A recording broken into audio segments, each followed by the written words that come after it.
తెలుగు రాష్ట్రాల్లో 450కి పైగా రోబోటిక్ సర్జరీలు సక్సెస్ఫుల్ గా చేసిన ఘనత మణిపాల్ హాస్పిటల్దే. అందరికీ నమస్కారం. ఈరోజు మా అన్నగారు ఎన్టీ రామారావు గారు సినీ వజ్రోత్సవాలు 25 ఇయర్స్కి వచ్చి విజయవాడలో ఈ స్టేజ్ మీద ఇలా మాట్లాడగలుగుతామని అనుకోలేదు. ఆ అవకాశం రావటానికి కారణం మా చంద్రబాబు నాయుడు గారు. ఎందుకంటే ఎన్టీ రామారావు గారు ఈ ప్రపంచంలో అన్నగారు అని పిలువబడే ఏకైక వ్యక్తి మన ఎన్టీ రామారావు గారు ఒక్కరే. అంత మహానుభావుడైన ఎన్టీ రామారావు గారితో కృష్ణరాజు గారికి ఎంతో అనుబంధం ఉంది. అందుకనే మా జనార్దన్ గారు 10 రోజుల ముందే వచ్చి నన్ను పిలవడం జరిగింది. అంటే వారికి మనస్ఫూర్తిగా నా అభినందనలు తెలుపుతున్నాను. అంటే వారి గౌరవం కృష్ణరాజు గారికి, మీరు వస్తే కృష్ణరాజు గారు వచ్చినట్టమ్మా, అన్నగారితో ఆయనకు చాలా అనుబంధం. నిజంగా కృష్ణరాజు గారికి చాలా అనుబంధం. ఇంకా అసలు రామారావు గారి గురించి ఎంతో బాగా చెప్తూ ఉండేవారు. అందుకే నాకు బాగా తెలుసు రామారావు గారి గురించి. ఒకసారి రామారావు గారితో ఆయన భక్త కన్నప్ప సినిమా తీశారు. ఏమైనా ఇది అన్నగారికి అయితే దీని గురించి బాగా తెలుస్తుంది, ముందుగా మనం అన్నగారికి చూపించాలని కృష్ణరాజు గారు, సూర్యనారాయణ రాజు గారు అనుకొని రామారావు గారి దగ్గరికి వెళ్ళారట. ఇలా మీరు ఎలాగైనా మీకు ముందు చూపించాలనుకుంటున్నాము అంటే, తప్పకుండా బ్రదర్, మీరు అన్నీ రెడీ చేసుకోండి, నేను వస్తున్నాను అన్నారంట.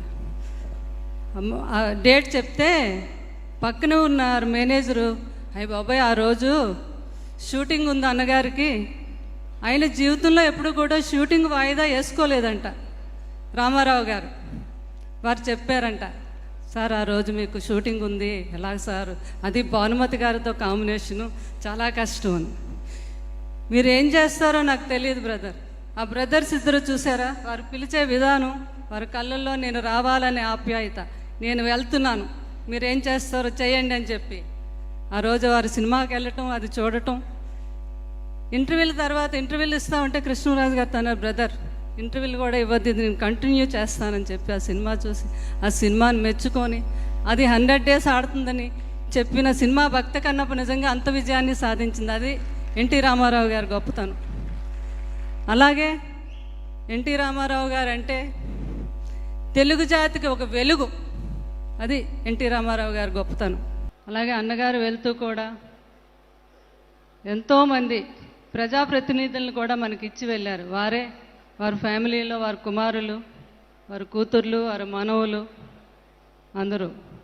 అంటే రామారావు గారు అందరికీ రాముడుగానే తెలుసు, కృష్ణుడిగా తెలుసు.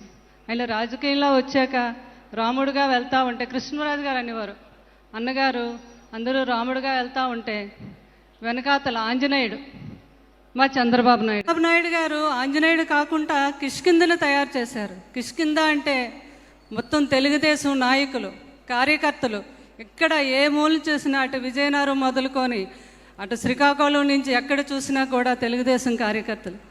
అంతటి గొప్ప వాళ్ళని తయారు చేసింది మా చంద్రబాబు నాయుడు గారు.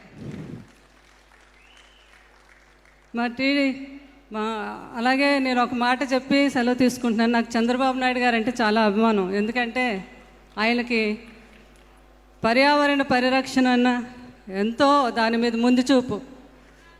నాకు ఒక మాట గుర్తుకొస్తుంది, బాహుబలిలో ఒక మాట గుర్తుకొస్తుంది, మాహిష్మతి బాహుబలి వచ్చాడు ఊపిరి తీసుకో అని.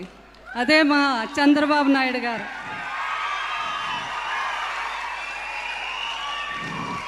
సో ఇక్కడ ఉన్న ప్రతి ఒక్కరికి నా ధన్యవాదములు. స్టేజ్ మీద ఉన్న పెద్దలకి, మా వెంకయ్య నాయుడు గారికి, అందరికీ కూడా నా హృదయపూర్వక ధన్యవాదం తెలుపుకుంటూ సెలవు తీసుకుంటున్నాను.